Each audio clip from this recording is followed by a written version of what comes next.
আসসালামু আলাইকুম। আমি মোহাম্মদ মুরাদ হোসেন। তোমাদের জীববিজ্ঞান বইয়ের যারা ২০২৭-২৮ শিক্ষাবর্ষের ছাত্রছাত্রী আছো, তাদের জীববিজ্ঞান বইয়ের ৮ম অধ্যায় রেচন প্রক্রিয়া, তাদের যে বোর্ড সিকিউ কোয়েশ্চেনগুলো আছে, তো সেগুলো নিয়ে আজকে একটু আলোচনা করব। তো আমাদের যে আজকে এই কোয়েশ্চেনটা হচ্ছে রাজশাহী বোর্ড ২০২৫-এ আসা একটা কোয়েশ্চেন।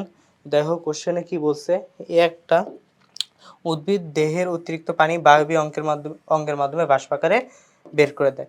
উদ্ভিদ মানে কি, বায়বীয় অঙ্গ বাষ্প আকারে বের করে দেয়। এর মাধ্যমে কি বুঝাইতেছে, এটা হচ্ছে প্রস্বেদন। তো কি বললাম, উদ্ভিদ দেহের অতিরিক্ত পানি বায়বীয় অঙ্গের মাধ্যমে বের করে দিতেছে। যেহেতু উদ্ভিদ বলতেছে আবার পানি বের করে দিতেছে, তাহলে প্রক্রিয়াটা কি হবে, প্রস্বেদন। তারপর দেখো দ্বিতীয়তে কি বলছে, মানবদেহে একটি বিশেষ অঙ্গের মাধ্যমে তার গৃহীত পানি নিঃসরণ করে, যার আকৃতি সিমের বিচির মতো। এখানে পয়েন্টগুলো কি আছে দেখো, একটি বিশেষ অঙ্গ গৃহীত পানি নিঃসরণ করে, কিভাবে, অঙ্গটা কেমন দেখতে, সিমের বিচি। দ্য পয়েন্ট ইজ সিমের বিচির মতো দেখতে। তো আমরা কি জানি, মানবদের যে প্রধান রেচন অঙ্গ সেটা কি, সেটা হচ্ছে কিডনি। সেটা দেখতে কেমন, সিমের বিচির মতো।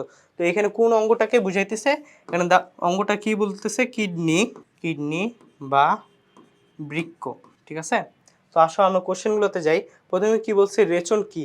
রেচন মানে কি, রেচন হচ্ছে একটা শারীরবৃত্তীয় প্রক্রিয়া, যার মাধ্যমে মানব দেহ বা উদ্ভিদ দেহ বা যে কোনো জীবদেহ তার দেহ থেকে যে কোনো বর্জ্য পদার্থ বের করে দেয়। যেহেতু এখানে আমরা জীববিজ্ঞান নিয়ে আলোচনা করতেছি, রেচন প্রক্রিয়া নিয়ে আলোচনা করতেছি, তো সেটা হচ্ছে মানবদেহের ক্ষেত্রে কাজ করতেছে। আর তাহলে এই অধ্যায়ের ক্ষেত্রে রেচন প্রক্রিয়া বলতে কি বুঝাইতেছে, যে শারীরবৃত্তীয় প্রক্রিয়ায় মানুষ তার দেহে নাইট্রোজেন গঠিত রেচন পদার্থ, পয়েন্ট ইস রেচন পদার্থগুলো বের করে দেয়, তাকে রেচন বলে। তাহলে রেচন কি একটা প্রক্রিয়া। দেখো এখানে কি বলছে, রেচন হচ্ছে মানবদের একটি জৈবিক প্রক্রিয়া, যার মাধ্যমে দেহে বিপাকীয় উৎপন্ন নাইট্রোজেন গঠিত ক্ষতিকর বর্জ্য পদার্থ। কি বলছে, জৈবিক প্রক্রিয়া যার মাধ্যমে নাইট্রোজেন গঠিত জৈবিক পদার্থগুলো বের করে দেয়। তাহলে কি বললাম, রেচন মানে কি, যে প্রক্রিয়ায় জীবদেহ বা মানুষ তার দেহে উৎপন্ন নাইট্রোজেন গঠিত বর্জ্য পদার্থগুলো দেহ থেকে বের করে দেয়, তাকে বলতেছি আমরা রেচন। তারপর দেখো সেকেন্ড কোশ্চেন কি বলছে। আচ্ছা দেখো, সেকেন্ড কোশ্চেন বলছে, বৃক্কে পাথর কেন হয়। এটা কিন্তু অ্যাজ ইউজুয়াল কমন একটা ফ্যাক্ট, যে আমাদের দাদা বা বয়স্ক যারা আছে তাদের বেশিরভাগ পেশেন্টের দেখা যায় যে তারা মানে ওয়ার্ডে আসে যে তাদের বৃক্কে পাথর হয়েছে, ওটা হচ্ছে অপারেশন করা লাগছে। তো আজকে এটা নিয়ে একটু আলোচনা করি। দেখো প্রথমে কি বলছে, বৃক্কে পাথর কেন হয়। বৃক্কে পাথরের মেন কারণ কি হইতে পারে, যে পানি কম পরিমাণে শোষণ করা, মানে কম পরিমাণে পানি পান করা, এটা একটা কজ হইতে পারে।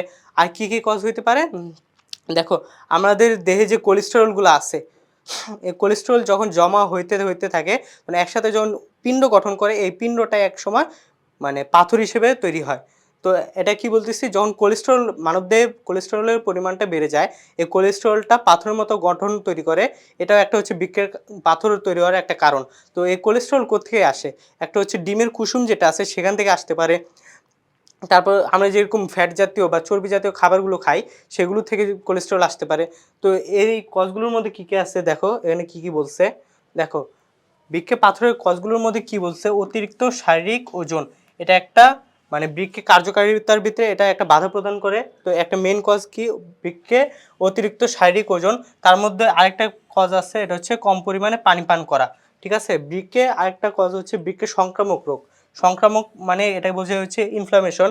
সেটা হচ্ছে ব্যাকটেরিয়া, ভাইরাস বা যে কোনো অণুজীব দ্বারা যদি বৃক্কে সংক্রমণ ঘটে, তাহলে বৃক্কে পাথর তৈরি হইতে পারে।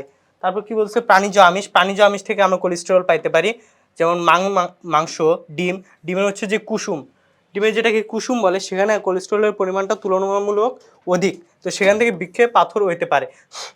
এগুলো থেকে কি হয়, মানুষের কিডনিতে উদ্ভূত ছোট আকারের পাথর।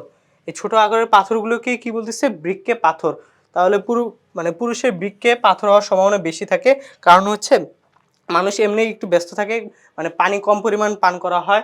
তারপর হচ্ছে তাদের শারীরিক ওজন তুলনামূলক একটু, যারা হচ্ছে মানে মানে কাজকর্ম কম করে, তাদের হচ্ছে শারীরিক ওজনটা একটু বেশি থাকে। তাহলে দেখা যায় যে মানুষের বৃক্কে পাথর হওয়ার সম্ভাবনাটা বেশি থাকে।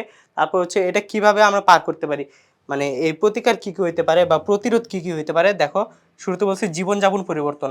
আমরা যদি হচ্ছে ডেইলি বসে না থেকে একটু মানে পরিশ্রম করা হয়, তাহলে দেখা যায় শারীরিক ওজনটা কন্ট্রোলে থাকে। তারপর সংক্রামক রোগ হওয়ার চান্স কম থাকে। এগুলো হচ্ছে। তারপর হচ্ছে আর যদি প্রতিকার বলি, চিকিৎসা গ্রহণ বলে না যে অপারেশন করা হয়েছে, অপারেশন করে বৃক্কের পাথর অপারেশন মানে অপসারণ করা হয়েছে। তো এই আরেকটা কি হয়েছে, আধুনিক চিকিৎসা গ্রহণ। সাথে সাথে আরেকটা পয়েন্ট তোমরা মানে মনে রাখতে পারো, সেটা হচ্ছে অনেক সময় রেডিও থেরাপি দেয়। তো রেডিও থেরাপি দিলে কি হয়, ওই পাথরটা ভেঙে যায়। ঠিক আছে, তো এটা পাশাপাশি তোমরা মনে রাখতে পারো, কিন্তু এখানে লাগবে না। ঠিক আছে, তারপর আসো গ নাম্বার কোশ্চেনে কি বলছে। গ নাম্বার কোশ্চেনে দেখো কি বলছে, উদ্দীপকে উল্লেখিত বি অঙ্গটির চিহ্নিত চিত্র অঙ্কন করো। বি অঙ্গটা কি বলছে, বিশেষ অঙ্গ যার মাধ্যমে গৃহীত পানি নিঃসরণ করে। এর আকৃতি হচ্ছে সিমের বিচির মতো। তো এই গঠনটাকে কি বলছিলাম আমি আগেই, এটা হচ্ছে বৃক্ক। তো এখানে গ নাম্বার অঙ্ক মানে প্রশ্নে কি বলছে যে বি অঙ্গটির চিহ্নিত চিত্র অঙ্কন করো। তাহলে কি আসবে, বৃক্কের যে চিহ্নিত চিত্র সেটা অঙ্কন করতে বলা হয়েছে। তো দেখো এটা যদি আমি একটু নিজের মতো ব্যাখ্যা করি। তো দেখো আমি একটা কিডনি আঁকাই। দেখো এটা হচ্ছে ধরো একটা মানে ডান পাশে কিডনি বুঝায় আমাদের। তো এই কিডনি থেকে শুরুতে এই যে সংকুচিত অংশ, দেখো এই যে অংশটা, এটাকে কি বলতেছি আমরা, বৃক্কের হাইলাম। এটা কি বলতেছি, হাইলাম, বা এক বছর বললে হাইলাস। এখান থেকে কি কি প্রবেশ করে, একদিকে যায় হচ্ছে ধমনী, আর বের হয় কে, শিরা। প্রবেশ করে কে কে, দেখো প্রবেশ করে কে, প্রবেশ করে ধমনী। তো প্রবেশ করে কে কে, ধমনী, আর বের হয় কে, শিরা। ঠিক আছে, তো এই কিডনির যে বাইরের দিকের অংশ, বাইরের দিকে যে অংশটা, একে বলতেছি আমরা ক্যাপসুল। এই আবরণটাকে কি বলতেছি, একটা ক্যাপসুল। এটা হচ্ছে ক্যাপসুল। এই বাইরের দিকে অংশটাকে বলতেছি আমরা কর্টেক্স। কিডনির বাইরের দিকের অংশকে কি বলতেছি, কর্টেক্স। আর ভিতরের দিকে যে অংশগুলো থাকে, দেখো এই ভিতরের দিকে যে অংশগুলো থাকে এটাকে কি বলতেছি আমরা, দেখো এই ভিতরের যে অংশটা একে বলবো আমরা মেডুলা। ভিতরের দিকে অংশকে কি বলবো, মেডুলা। ঠিক আছে, আবার দেখো এটা কি বোঝায়, দেখতে অনেকটা পিরামিডের মতো না। এই পিরামিডটাকে যদি আমি এখানে বসাই, দেখো হচ্ছে রেনাল পিরামিড, মানে একটা হচ্ছে পিরামিডের মতো দেখতে, এই কি বলতেছি, রেনাল পিরামিড। ঠিক আছে, এই প্রত্যেকটা রেনাল পিরামিড এক জায়গায় ওপেন করে। এই যে স্ফীত অংশ, এই যে ফাঁকা অংশটা, একে কি বলতেছি আমরা, রেনাল পেলভিস। ফাঁকা অংশটাকে কি বলতেছি, রেনাল পেলভিস। ঠিক আছে, তারপর আসো এই পেলভিস থেকে অন্য কালি ইউজ করি। দেখো এই পেলভিস থেকে খাড়াভাবে দুইটা অংশ নেমে আসে, ফানেল আকৃতির অংশ, একে কি বলতেছি আমরা, ইউরেটার। এই যে টিউবের মতো অংশ নেমে আসতেছে একে বলতেছি ইউরেটার। আর ইউরেটারের যে ফানেল আকৃতির প্রশস্ত অংশ, দেখো এটা হচ্ছে অনেকটা ফানেল আকৃতির, যার উপরের অংশটা চওড়া, নিচের অংশটা হচ্ছে সরু। তো উপরে যে চওড়া অংশ একে বলতেছি আমরা রেনাল পেলভিস। ঠিক আছে, তো মোটামুটি এতটুকুই গঠন ছিল। এখন দেখো এখানে কি বলছে, যে চিহ্নিত চিত্রের গঠন। তাহলে এটা হচ্ছে বৃক্ক। বৃক্কের যদি গঠনটা দেখি, দেখো কিডনির গঠন, এই বাইরের দিকে যে অংশ, এটা যে বাইরের দিকের অংশ, এই কি বলতেছি, কর্টেক্স। আর ভিতরের দিকে যে অংশ একে বলতেছি মেডুলা। এই ত্রিভুজাকার প্রত্যেকটা অঙ্গ মানে গঠন, এই কি বলতেছি আমরা, রেনাল পিরামিড। পিরামিড মানে কি, ত্রিভুজাকার, প্রত্যেকটা ত্রিভুজাকার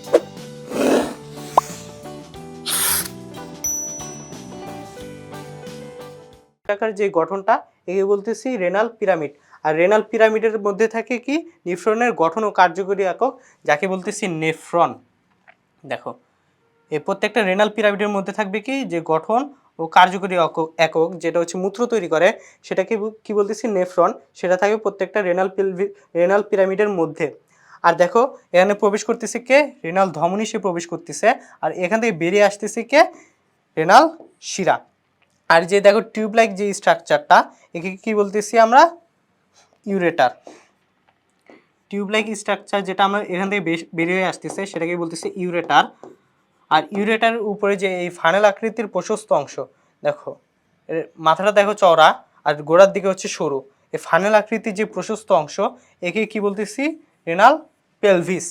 তো ঠিক আছে, এতটুকু হচ্ছে হলো কিডনির গঠন।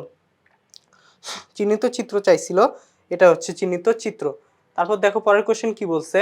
তো দেখো পরের কোশ্চেনটাতে কি বলছে, উদ্দীপকের এ ও বি কোনটি প্রয়োজনীয় অমঙ্গল বিশ্লেষণ করো। উদ্দীপকে এ ও বি এর মধ্যে কোনটি প্রয়োজনীয় অমঙ্গল বিশ্লেষণ করো। তো শুরুতে কি বলছিলাম, এ কি, এটা হচ্ছে উদ্ভিদ দেহে হয়, পানি বের করে দেয়, তো এটা কি হবে, প্রস্বেদন। আর বি কি, এটা মানব দেহে হয়, ঘৃত পানি বের করে দেয়, দেখতে সিমের বিচির মতো। এটা কি, কিডনি। এটা হচ্ছে কিডনি বা বৃক্ক। এটা হচ্ছে কিডনি বা বৃক্ক, ঠিক আছে। তো দেখো কি বলছে, এ বি অর্থাৎ প্রস্বেদন আর বৃক্ক কোনটিকে প্রয়োজনীয় অমঙ্গল বলা হয়। তো আসো প্রথমে কি, প্রস্বেদন। প্রস্বেদন কার দেহে হয়, আগে থিওরিটা জানি। তো প্রস্বেদন কার দেহে হয়, উদ্ভিদ দেহে হয়। প্রস্বেদনের মাধ্যমে কি হয়, উদ্ভিদ তার মূল থেকে যে পানিটা গ্রহণ করছিল, অতিরিক্ত পানি যেটা, সেটা সে তার বায়বীয় অঙ্গের মাধ্যমে বের করে দেয়, ঠিক আছে।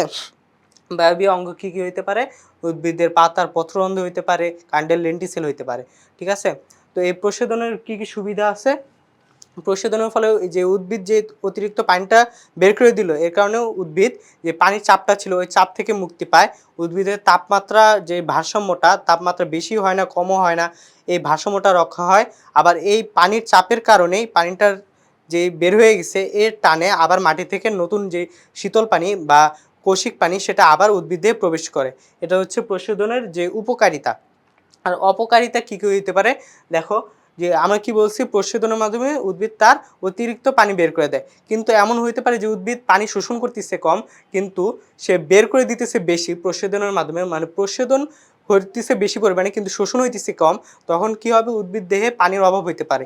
আর পানির সাথে কি কি হয়, খনিজ লবণের অভাব হইতে পারে। এর কারণে উদ্ভিদের মৃত্যু হইতে পারে। তো ঠিক আছে, তো এটা একদিকে হচ্ছে উপকারিতা রয়েছে, আরেকদিকে হচ্ছে অপকারিতা রয়েছে। তো এটাকে কি বলতেছে, প্রয়োজনীয় অমঙ্গল। আর আরেকদিকে আসো কিডনি বা বৃক্ক। এটা কি, মানবদেহের হচ্ছে প্রধান রেচন অঙ্গ। এটা নাইট্রোজেন গঠিত বর্জ্য পদার্থ বের করে দেয়, মানবদেহের তাপসাম্য রক্ষা করে।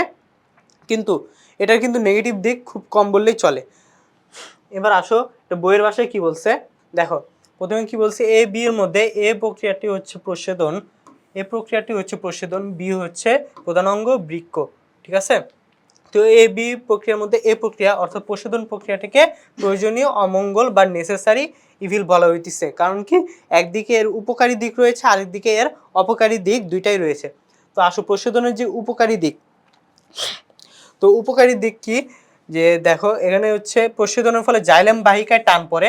এর কারণে কি হয়, মাটি থেকে আবার কৌশিক পানি উদ্ভিদ শোষণ করতে পারে।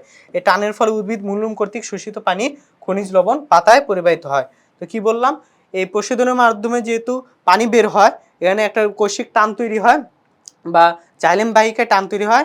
এই টানের কারণে সে খনিজ লবণ পানি মূলরূমের মাধ্যমে সে শোষণ করে আবার নতুন করে শোষণ করে, আবার সেটা পাতায় সে প্রবেশ করতে পারতেছে।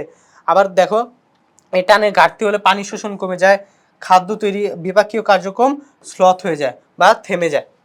এর ফলে তারপর কি বলছে, আর কি কি গুরুত্ব আছে দেখো, এর ফলে পাতার ব্যাপন চাপ ঘাটতি সৃষ্টি হয়, পানি শোষণে সাহায্য করে। পানি যেহেতু বের করে দিতেছে, ব্যাপন চাপের মধ্যে একটা মানে পার্থক্য তৈরি হয়। আমরা কি জানি, ব্যাপন মানে কি, যে কোনো পদার্থ উচ্চ ঘনত্বের স্থান থেকে নিম্ন ঘনত্বের স্থানে যাবে। যেহেতু উপর দিকে পানি বের হয়ে যেতেছে, সেখানে পানির ঘনত্ব কমে যায়। তো কি হয়, মাটি থেকে কৌশিক পানি সেই নিম্ন ঘনত্বের স্থানে সে প্রবেশ করে, ঠিক আছে। আবার কি বলছিলাম, তাপ শক্তি হ্রাস মানে কি, এটা হচ্ছে তাপসাম্যতা রক্ষা করে প্রস্বেদনের মাধ্যমে। যে পানি যেটা প্রবেশ করতেছে আর পানি যেটা বের করে দিতেছে, দুইটার মাধ্যমে সে উদ্ভিদে তাপ শক্তি বা তাপসাম্যতা রক্ষা করে। তারপর দেখো কি বলছে, যে প্রস্বেদনের যে খারাপ দিক, বহু ধরনের উপকার করলেও এর অনেক অপকারী ভূমিকা রয়েছে। এই অপকারী ভূমিকার জন্য একে ইভিল বা অমঙ্গল বলা হইতেছে। এর অপকারী ভূমিকা কি, দেখো পানি শোষণের চেয়ে প্রস্বেদনে পানি হারানোর হার বেশি। অর্থাৎ সে পানি শোষণ করতেছে কম, কিন্তু প্রস্বেদন তো নর্মাল নিয়মেই চলতেছে। ধরো মাটিতে পানি আছে কম, যার কারণে সে পানি শোষণ করতে পারতেছে না, কিন্তু সে তার যে প্রস্বেদনের হার সেটা নিয়মিত চলতেছে, মানে নর্মাল যেভাবে চলে সেভাবে চলতেছে। যার কারণে কী হবে, প্রচুর পরিমাণ পানি বের হয়ে যাবে, কিন্তু পানি তার দেহে প্রবেশ করবে কম। সেক্ষেত্রে কী হবে, দেখো কি বলছে, শোষণ কম হবে প্রস্বেদন। আচ্ছা দেখো, পানি শোষণ কম হবে, প্রস্বেদন পূর্বের মতোই চলতে থাকে। পানি শোষণ কম হলেও প্রস্বেদন পূর্বের মতো চলতে থাকে। এই অবস্থাকে ঠেকাতে শীত মৌসুমে বহু উদ্ভিদে পাতা ঝরে দেয়। কারণ কি, আমি বলছিলাম প্রস্বেদনের মেন অঙ্গ কোনটা, উদ্ভিদের পাতার যে পত্ররন্ধ্রগুলা। তো পাতা যদি ঝরে যায়, পত্ররন্ধ্র থাকে না, প্রস্বেদনের হারও কমে যায়। তো তখন কি হবে, ব্যাপন চাপ ঘাটতি হবে না, অভিস্রবণ কম হবে। অভিস্রবণ কম হবে, পানি আসবে কম, পানি বেরো হবে কম, পানি আসবেও কম, যার কারণে উদ্ভিদ একটা মোটামুটি নিউট্রাল অবস্থায় সে থাকতে পারবে।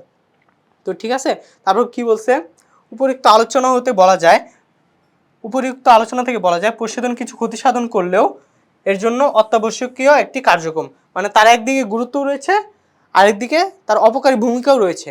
কিন্তু এই যে অপকারী ভূমিকা এর জন্য একে ইভিল বলতেছে, ইভিল মানে হচ্ছে অমঙ্গল বলতেছে, আবার সেই উপকারী ভূমিকা যার কারণে একে বলতেছে প্রয়োজনীয়। আচ্ছা, তো এতটুকুই ছিল এই রাজশাহী বোর্ড 2025-এর যে সিকিউ কোশ্চেনটা। তো আগামী পর্বে আরও দেখা হবে ইনশাল্লাহ, পরের যে সিকিউগুলো আছে সেগুলো নিয়ে। তো আজকে এতটুকুই, ধন্যবাদ সবাইকে।